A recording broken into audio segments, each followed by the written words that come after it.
Кираџии.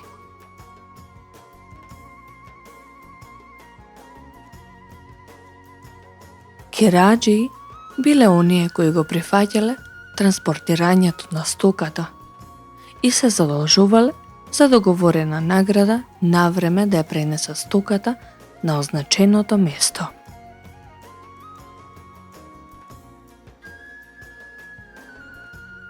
Висината на киријата зависела од далечината, но и од годишното време.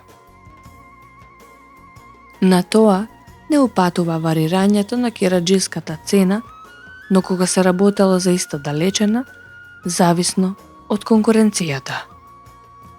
Со тоа, цената на киријата не била константна.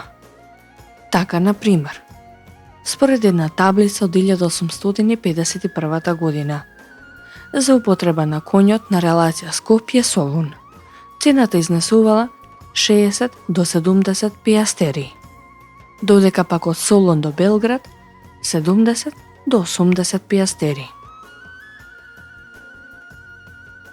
Цената на транспортот обично била највисока во време на одржување на панаѓурите. Најниска била цената на транспортот со камели и коли, влечени од биволи, бидејќи тие се движеле доста бавно. Кираджилакот се развивал и благодарение на тоа што истиот представувал и еден особен вид на трговија.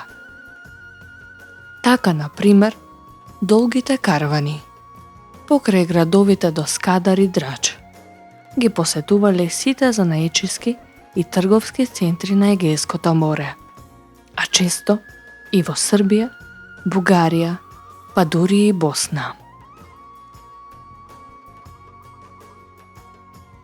На подалечните растојанија стоката најмногу се пренесувала со коњи.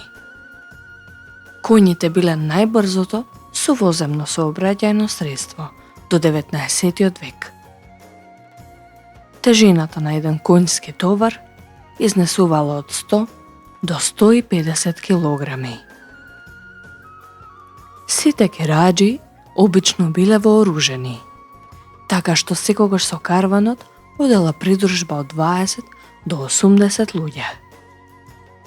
Пред карванот секогаш одел старешина, капеџи баша или бајрактар. Обично сами се грижеле за својата безбедност. Трговците им плаќале на местните паши низ чија територија менувале, зашто пак добивале заштита.